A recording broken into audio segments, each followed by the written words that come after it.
Good morning, সবাই কেমন আছো? আশা করছি সবাই অনেক অনেক ভালো আছো। আমিও অনেক ভালো আছি। আমার আরেকটা ভিডিওর সাথে তোমাদের সবাইকে জানাই ওয়েলকাম। আগের ভিডিওতে তোমাদেরকে বলেছিলাম যে আমার দার্জিলিংয়ের ভিডিও দিয়েছিলাম, কিন্তু কপিরাইট খাওয়ার জন্য আমি সেগুলো ডিলিট করে দিয়েছি। আর ভেবেছিলাম ফোন থেকেও ডিলিট করেছি। আমি না ভিডিও পোস্ট করে সঙ্গে সঙ্গে সেই সব ভিডিও ডিলিট করে দিই, যাতে আমার মেমোরি ফুল না হয়। সেই জন্য মা দেখি বরমশাইয়ের ফোনে এখনও সেই ভিডিওগুলো আছে, তাই ভাবলাম এডিট করে ভিডিওগুলো ছাড়া যাক আবার নিজের ভয়েস দিয়ে। আগের বারে মিউজিক দিয়েছিলাম বলে প্রতিবারেই সেই একই ঘটনা, কপিরাইট। যেইভাবেই ছাড়ছি না কেন কপিরাইট খাচ্ছি। আর আমরা গিয়েছিলাম ফেব্রুয়ারি মাসে, তখন না দার্জিলিংয়ে প্রচণ্ড ঠান্ডা। আর আমাদের এখানে এখন যেন সূর্য দেবতা নেমে এসছে, সূর্যদেব নেমে এসছে এখানটায়। আর তোমাদের ওখানে, কাদের ওখানে কীরকম গরম পড়েছে আমাকে জানিও। আমরা গিয়েছিলাম, এই জায়গাটার নাম ঠিক আমার মনে পড়ছে না। আর এখানটায় যেতে ভোরবেলা বেরিয়েছিলাম। চোখ মুখের অবস্থা প্রায় খারাপ সবারই, কারণ এখানটায় বেরোতে বেরোতে আমাদের প্রায় 4:30-র মধ্যে বেরিয়ে গিয়েছিলাম। আর ওখানটায় গিয়ে অনেকক্ষণ ধরে দাঁড়িয়েছিলাম সানরাইজ দেখার জন্য। আর ওখান থেকে সানরাইজ দেখে কিছু ফটো টটো তুলে আবার চলে এসেছি অন্য জায়গায় যাওয়ার জন্য। আর ওখানটায় দেখছিলে বরের সাথে ভিডিও করছিলাম, বলছি একটু স্লো মোশন কিন্তু ভিডিও করে দাও। আর ওখানটায় না প্রচণ্ড ঢাল ছিল, খাড়াই ছিল রাস্তাগুলো, তাই জন্য আমি একটু ছুটবো বলে ট্রাই করছিলাম। আমার না ছুটতে খুবই ভালো লাগে। হ্যাঁ, আমি যেখানটায় যাই স্থির হতে পারি, ছুটে ছুটে বেড়াই। আর ওখানটায় গিয়ে না ছুটবো বলে ভেবেছিলাম, কিন্তু দেখি মুখ থুবড়ে পড়ে যাব, তাই জন্য আর বেশি না ছুটে দাঁড়িয়ে গিয়েছিলাম। আর এই জায়গাটার নাম ঠিক আমার না হাফ জায়গার নাম ভুলেই গেছি বলতে পারো, মনেই নেই কোথায় কোথায় ঘুরেছিলাম। আর এক একজনের ফটো দেখছি এখন, আর জায়গার নামগুলো মনে পড়ছে। আর এখানটায় ছিলাম, এই জায়গাটা ঠিক জানি না, বাট অতটাও লোক নেই এখানে। অন্য জায়গায় বেশি, যতটা বেশি লোক, এখানটায় না একটু নির্জন মতো অল্প লোক ছিল। এখানটায় নেমে আমরা আশেপাশেটা দেখছিলাম। এখানটা একটা টেম্পল ছিল, এই দেখতে পাচ্ছ এটা। এর ভেতরে আর আমরা ঢুকিনি, বাইরে থেকে দেখে চলে এসেছি। আর বরমাসি একটু ভেতরে ঢুকেছিল, কিন্তু ভেতরে যেহেতু ফোন অ্যালাউ না, সেই জন্য ওখানে আর ভিডিও করতে পারিনি। আর এখানটায় দেখতে পাচ্ছ রাস্তায় কত রকমের গাছ, আর পাহাড় মানে সবুজে ঘেরা। আর এত ভালো লাগছিল না, মনে হচ্ছে এখন যা আমাদের এখানে গরম পড়েছে, মনে হচ্ছে যে এখানটায় আর থাকবো না, পাহাড়েই চলে যাই, কারণ ওখানটায় একমাত্র শান্তি পাবো, আর কোথাও শান্তি টান্তি পাবো না, যা গরম পড়েছে। আচ্ছা, কারোর ওখানে কি বৃষ্টি হচ্ছে? আমাদের এখানে কিন্তু বৃষ্টির নাম গন্ধ নেই, বৃষ্টি হচ্ছে না। আর এখানটায় আমরা চলে এসেছি, একটা ফটোতে দেখলাম, তাই নামটা মনে পড়লো, বাতাসিয়া লুপ না কি একটা ছিল বেশ, সেখানটায় চলে এসেছিলাম। আর এখানটায় কত গাছ, ফুল গাছ সমস্ত রকম। আর আমরা যখন গিয়েছিলাম ফেব্রুয়ারি মাসে যেহেতু গিয়েছিলাম, সেই জন্য এখানটায় গাছে না অতটাও পাতা টাতা নেই। এখানটায় দেখতে পাচ্ছ পাতাগুলো সব ঝরে গেছে, আর তাই কীরকম একটা লাগছে। কিন্তু এখন অনেকে ফটো টটো দার্জিলিংয়ে গিয়ে ছাড়ছে, সেগুলো না দেখতে অসাধারণ লাগছে। আর আমরা যেই কদিন গিয়েছিলাম, কাঞ্চনজঙ্ঘা তো পুরো আমাদের সামনেই চলে এসেছে। আর জানো, আমি শুনলাম আমরা যেদিন চলে এসেছি তার সেই দিনই রাত থেকে নাকি দার্জিলিংয়ে প্রচুর ঝড় বৃষ্টি হয়েছিল। আর ভাবো কেমন লাগে। আমাদের ভাগ্যটা না খুবই ভালো ছিল ঘুরতে যাওয়ার দিক দিয়ে।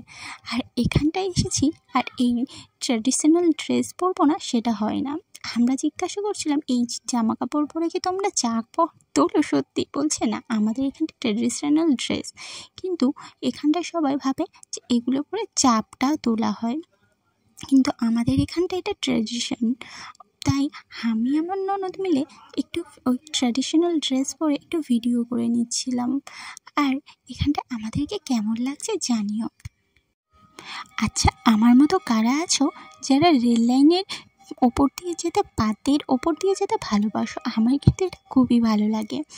আর আর ওটা জানি রেল লাইনের না, টয় ট্রেনের, কিন্তু ওই একই ব্যাপার তো না। ওই পাতটা আছে, যেতে আমার ভীষণই ভালো লাগছিল। আর এখানটায় যাচ্ছিলাম আরেকটা জায়গায়, ঝর্নার কাছে।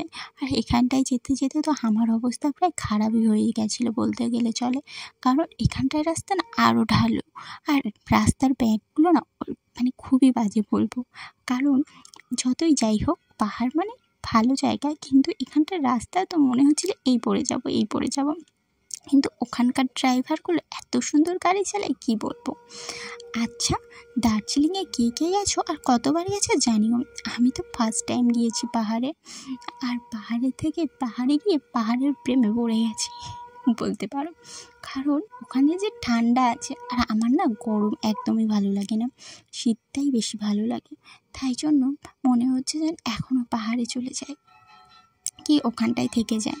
আচ্ছা, কার কি মতে সেটা জানিও।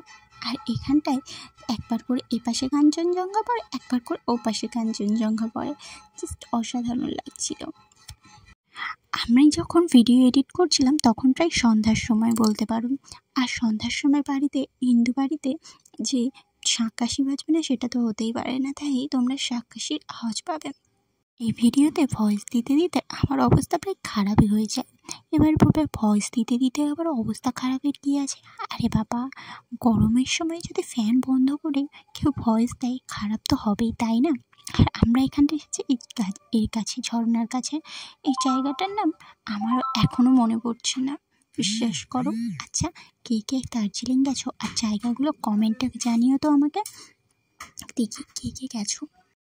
আচ্ছা, তোমাদেরকে একটা কথা শেয়ার করি। আমার না একটা ভিডিওতে কমেন্ট করেছে একজন যে আমার কি মুসলমানদের ঘৃণা করি। আচ্ছা, মুসলমানদের ঘৃণা, আমি আমার ধর্মকে সম্মান করি, প্রথমেই বললাম, খুবই সম্মান করি। আর আমি দেখো ঠাকুর দেবতা খুবই মানি, তার মানে এই না যে আমি মুসলমানদের ঘৃণা করব। আর হ্যাঁ, আমার না মুসলমান ফ্রেন্ড অনেক, স্কুল লাইফে বলতে পারো বেশিরভাগ ছিল মুসলিম ফ্রেন্ড, বেশিরভাগ না, 50-50। আচ্ছা, আমার মতো কে কে আছো যারাও ঘুরতে যেতে খুবই ভালোবাসো, কিন্তু গেলে সেখান থেকে আসতে চাও না, আর এলে সেখানটা আর যেতে চাও না? কে কে আছো বলে তো? আমি এতটাই ল্যাথখোর যে কোথাও গেলে সেখান থেকে আর আসতে ভালো লাগে না, আর গেলে আসলে আর যেতে ভালো লাগে না, এরকমই। আমি স্কুলে গেলে মনে হতো আর বাড়ি যাব না, আর বাড়ি গেলে মনে হতো আর স্কুলে যেতে ভালো লাগছে না। আচ্ছা, কে কে স্কুল লাইফটা মিস করো জানিও তো। আমি না আমার স্কুল লাইফটা খুবই মিস করি, জানি সবাই মিস করে, কিন্তু স্কুল লাইফটা অন্যরকম ছিল ভাব। আর হ্যাঁ, এখানে না উঠতে উঠতে সবার প্রায় অবস্থা খারাপ। আমরা তো মাঝ রাস্তায় গিয়ে চলে এসেছিলাম, আর বেশি দূর উঠতে পারিনি। অল্প কিছুক্ষণ গিয়ে সবারই পায়ে ব্যথা করছিল, সেই সকালবেলা বেরিয়েছি, আর এনার্জি থাকে নাকি। আর আমাদের সবার তো এনার্জি লেভেল প্রচুর হাই, তাই আর এই পর্যন্তই ছিলাম। আর এখানটায় একটু ম্যাগি খেয়ে নিচ্ছিলাম, আর রাস্তায় আস্তে আস্তে আমি ঘুমিয়ে পড়েছিলাম। আর চোখ মুখের অবস্থা দেখে বুঝতেই বললাম তো, আগেই বলেছি সকাল 4টের সময় যেহেতু বেরিয়েছি, কিছুই খেয়ে বাইরে হওয়া হয়নি, তাড়াহুড়ো করে তো কিছু মেকআপও করা হয়নি। আর এখান থেকে সে মেকআপের প্রয়োজন হচ্ছে না, কারণ মুখ নাক চোখ সব ঢাকা পড়ে যাচ্ছে, শুধু চোখটাই খোলা আছে, কারণ এখানটা এতটাই ঠান্ডা ছিল। নাকটা যদি খুলে রাখি তাহলে না নাকটা টমেটোর মতো লাল হয়ে যাচ্ছিল, তাই জন্য ভাবলাম বেশি স্টাইল মারার দরকার নেই, নাক চোখ মুখ ঢেকেই ঘুরি। তাই জন্য বেশিরভাগ টাইম মুখ চোখ ঢেকেই রেখেছিলাম, কারণ প্রচণ্ড ঠান্ডা ছিল। আচ্ছা, এখন যারা যাচ্ছ কেমন ঠান্ডা আছে জানিও। আর তারপরে ওখান থেকে ঘুরে এসে আমরা চলে এসেছিলাম এই বৌদ্ধ টেম্পলে। এখানটায় একটু ঘোরাঘুরি করে, সত্যি বলতে কারোর এনার্জি ছিল না, কারণ আমরা যখন এসেছিলাম এখানটায় দুপুর 12টা বাজে। ওই রাস্তার মধ্যে একটু ম্যাগি খেকি আর কারোর হয়, তাই এখানটায় অল্প কিছুক্ষণ ঘুরে টুরে চলে এসেছিলাম। আর আমাদের তো যারা যারা গিয়েছিলাম সবার এনার্জি লেভেল প্রচুর হাই, মানে ব্যঙ্গ করলাম আর কি। আচ্ছা, এইখানটায় আমরা খেয়ে নিচ্ছি দুপুরের খাবার, দুপুরের রুটি নিয়েছিলাম, কারণ ভাতটা এখানটা একদমই তরকারিপত্র আমার একদমই ভালো লাগছিল না, তাই জন্য। আচ্ছা, সবাইকে টাটা, বাই বাই, আবার দেখা হচ্ছে পরের ব্লগে। আর ততক্ষণ তোমরা সবাই ভালো থেকো আর সুস্থ থেকো। আর এখানটায় আমি না রাতের দিকে একটু বেরিয়েছিলাম ওই দিনেই, আর ভিডিও করা হয়নি সেটা। আর এখানটায় এসে দেখি জাস্ট অসাধারণ, মনে হচ্ছে তারাগুলো ছড়িয়ে আছে।